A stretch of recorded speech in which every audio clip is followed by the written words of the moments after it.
ഖിലാഫത്ത് Osmania, Ottoman സാമ്രാജ്യം. 6.5 നൂറ്റാണ്ടിലധികം ലോകഭൂപടത്തിൽ ഒരു കൊടുങ്കാറ്റായി നിലകൊണ്ട മഹാസാമ്രാജ്യം.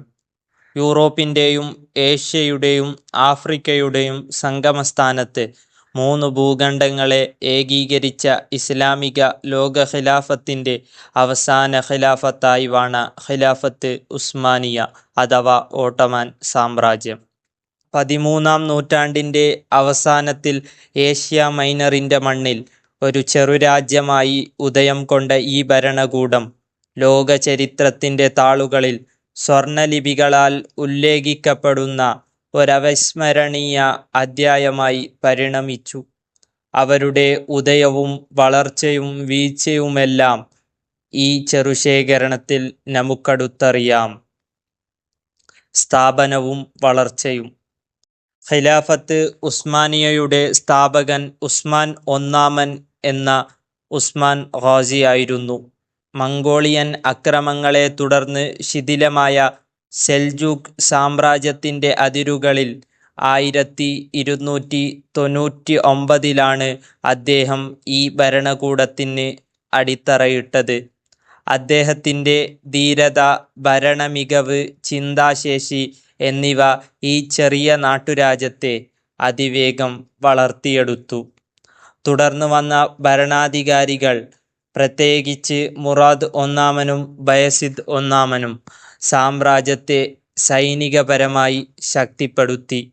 അവർ യൂറോപ്പിലെ ബാൾക്കൻ മേഖലയിലേക്കും തങ്ങളുടെ സ്വാധീനം വ്യാപിപ്പിച്ചു.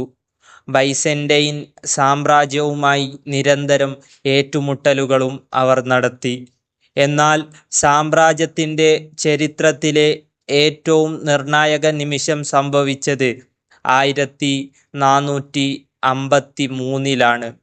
സുൽത്താൻ മെഹ്മദ് രണ്ടാമൻ അഥവാ ഫാത്തിഹ് എന്നറിയപ്പെട്ട മഹാനായ രാജാവ് 1000 വർഷത്തിലധികം നിലനിന്ന കോൺസ്റ്റാന്റിനോപ്പിളിൻ്റെ മതിലുകൾ തകർത്ത് അവയെ കീഴടക്കി. അതിനാൽ കിഴക്കൻ റോമൻ സാമ്രാജ്യത്തിന് അന്ത്യമായി. ഇസ്താംബൂൾ ഉസ്മാനിയ ഖിലാഫത്തിൻ്റെ പുതിയ തലസ്ഥാനമായി. അതോടെ ഓട്ടോമാൻ ശക്തി ലോകതലത്തിൽ തന്നെ ആകർഷിച്ചു തുടങ്ങി. സുവർണ കാലഘട്ടം.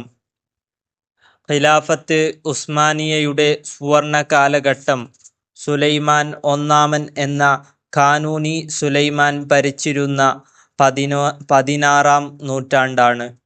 അദ്ദേഹത്തിൻ്റെ കാലത്ത് യൂറോപ്പ്, ഏഷ്യ തുടങ്ങിയ ഒട്ടനേകം രാജ്യങ്ങൾക്കായി ഖിലാഫത്ത് ഉസ്മാനിയയുടെ സുവർണ കാലഘട്ടം സുലൈമാൻ ഒന്നാമൻ എന്ന ഖാനൂനി സുലൈമാനിൻ്റെ കാലത്താണ്. 16-ാം നൂറ്റാണ്ടാണ് അദ്ദേഹം ജീവിച്ചിരുന്നത്. അദ്ദേഹത്തിൻ്റെ കാലത്ത് യൂറോപ്പ്, ഏഷ്യ, ആഫ്രിക്ക എന്നിവിടങ്ങളിലായി സാമ്രാജ്യം അതിൻ്റെ പരമാവധി വിസ്തൃതിയിലെത്തി. മധ്യധരണ്യായി പോലും അവരുടെ ആധിപത്യത്തിലായി. സുലൈമാൻ്റെ ഭരണകാലത്ത് നിയമങ്ങൾ ക്രോഡീകരിക്കപ്പെട്ടു. കല, വാസ്തുവിദ്യശാല മേഖലകളിൽ വിപ്ലവകരമായ വളർച്ചയുണ്ടായി.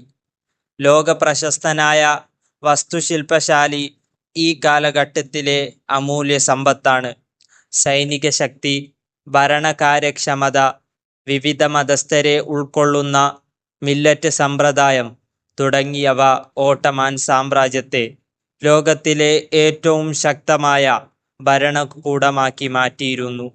6.5 നൂറ്റാണ്ടോളം മക്ക, മദീന പോലെയുള്ള മുസ്ലിം മതവിശ്വാസികളുടെ പുണ്യനഗരങ്ങളുടെ സംരക്ഷണം ഉൾപ്പെടെ ഇസ്ലാമിക ലോകത്തിൻ്റെ നേതൃത്വം ഈ ഖിലാഫത്ത് വഹിച്ചു. പതനവും അന്ത്യവും. 17-ാം നൂറ്റാണ്ടോടെ സാമ്രാജ്യത്തിൻ്റെ പ്രതാപം കുറയാൻ തുടങ്ങി. ദീർഘകാല സാമ്പത്തിക പ്രതിസന്ധികൾ, യൂറോപ്യൻ രാജ്യങ്ങളുടെ വളർച്ച, ശാസ്ത്ര സാങ്കേതിക മേഖലകളിലെ പുതുമകളെ ഉൾക്കൊള്ളാൻ കഴിവില്ലായ്മ ഇവയൊക്കെ സാമ്രാജ്യത്തെ ദുർബലമാക്കി. ഓട്ടോമാൻ സാമ്രാജ്യം പിന്നീട് യൂറോപ്പിലെ രോഗി എന്ന ശീർഷകത്താൽ അറിയപ്പെട്ടു. 19-ാം നൂറ്റാണ്ടിൽ ആധുനികവൽക്കരണത്തിനുള്ള ശ്രമങ്ങൾ നടന്നെങ്കിലും ഫലപ്രാപ്തി കുറവായിരുന്നു. ഒന്നാം ലോക മഹായുദ്ധത്തിൽ ജർമ്മനിയോടൊപ്പം സഖ്യം ചേർന്നത് ഉസ്മാനിയ ഖിലാഫത്തിന്റെ അവസാന ഘട്ടത്തിന് കാരണമായി. സഖ്യകക്ഷികളോട് പരാജയപ്പെട്ടതോടെ സാമ്രാജ്യം പൂർണ്ണമായി ശിഥിലമായി.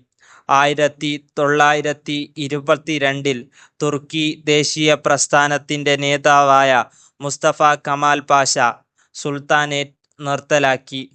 അദ്ദേഹം മുസ്തഫ കമാൽ പാഷ അതിനുശേഷം അതാതുർക്ക് എന്നും അറിയപ്പെട്ടു. 1924 അവസാന ഖലീഫയായ അബ്ദുൽ മജീദ് രണ്ടാമനെയും സ്ഥാനഭ്രഷ്ടനാക്കി. ഇതോടെ ഖിലാഫത്ത് ഉസ്മാനിയ എന്ന മഹാപ്രസ്ഥാനത്തിന് ഔദ്യോഗികമായി തിരശ്ശീല വീണു. ലോകത്തിന് നൽകിയ സംഭാവനകളും ഉപസംഹാരവും.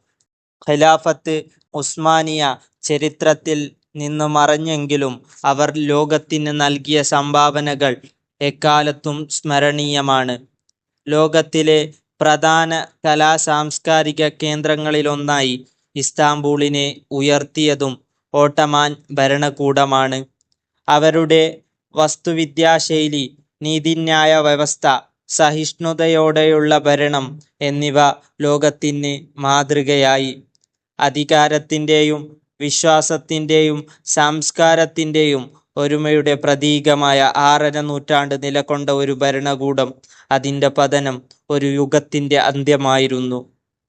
ലോകരാഷ്ട്രീയത്തെയും ഇസ്ലാമിക സമൂഹത്തെയും മാറ്റിമറിച്ച ഖിലാഫത്ത് ഉസ്മാനിയയുടെ ചരിത്രം ഇന്നും പഠനത്തിനും പ്രചോദനത്തിനും വഴികാട്ടിയും മാതൃകായോഗ്യവുമാണ്.